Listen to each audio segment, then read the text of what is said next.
Once again, we'd like to welcome you in today's edition of The Morning Call. The protest movement in Sudan is gaining momentum. The army appears to also be joining in the demonstrations after police ordered its personnel on Tuesday not to intervene against the protesters. The thousands of protesters camping outside the army headquarters have braved tear gas and deadly gunshots from security forces since the start of the protests last week on Friday. But according to witness reports, for the first time, the protesters did not face any threat from security agents. Demonstrators have been seen hoisting soldiers on their shoulders and dancing and chanting with them.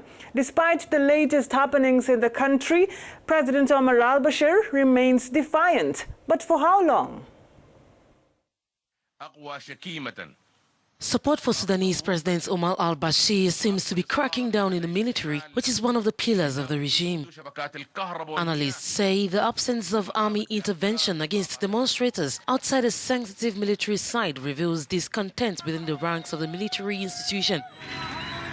Thousands of Sudanese have since Saturday been camping outside army headquarters in Khartoum to call on the military to join their 4-month-old movement to demand Bashir's departure. This mobilization, which resumed after slowing down during the establishment of a state of emergency on February 22, is considered to be the greatest challenge facing the president.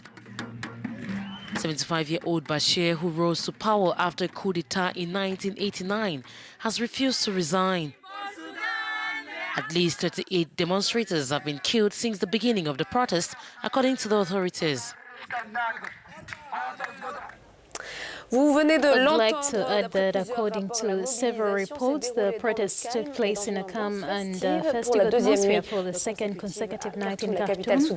Demonstrators reported relatively peaceful rallies and tolerance on the part of the armed forces, which, if I may remind you, before used repressive methods to arrest demonstrators.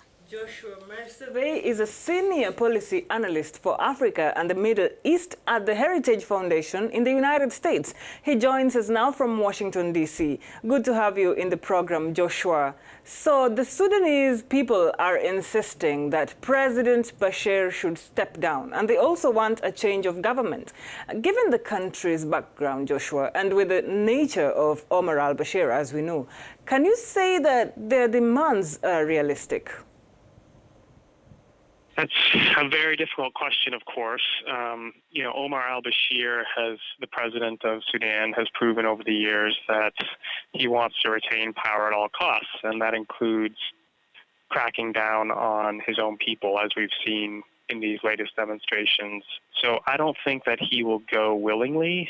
It will have to be up to the protesters to either make it impossible for him to stay, or perhaps someone within the regime or a group within the regime itself will believe that Bashir can no longer protect the revolution that they think they have launched in Sudan, and will remove him themselves.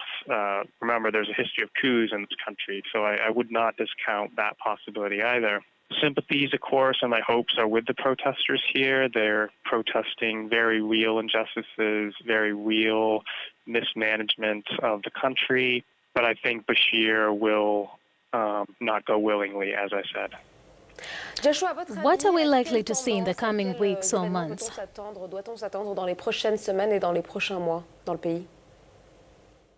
Again, it's impossible to say with any certainty where this is going to go. It's a very dynamic situation. It could go in any number of directions. But the fact that there does appear to be some cracks in the security service is important. And it suggests that President Bashir could be in real trouble if he loses the support of the security services. That's really his bulwark against this sort of unrest. And if you look back to the Arab Spring, for instance, where you had a lot of these mass protests, one of the critical moments for the success or failure of the protests was when the military decided either to side with the protesters or to crack down. So what the security services do in Sudan will go a long way towards deciding, I believe, whether these protests will be successful. And do you think the protests have gained momentum from the situation in Algeria? I think that the Sudanese people rose up of their own volition, and that the timing, that this was all sparked by the economic troubles inside the country, but very quickly the focus of the protests switched to demanding political reform, meaning President Bashir to go, to leave. So it very quickly moved from the economic hardships to these political problems. And I don't doubt that some of the protesters have looked at, for instance, the Arab Spring movements some years ago that were successful. And now, as you referenced, we do have these similar sorts of uprisings, mass protests in Algeria. So I think that the Sudanese people themselves are fed up, frankly, and one of the things that makes these protests so dangerous for President Bashir is that the demonstrators are drawn from all walks of life. They are drawn from the poor classes up to professional classes and everything in between. So it's very broad-based. They've been sustained now for several months. These protests are clearly the strongest challenge to Bashir's rule that I think he's experienced.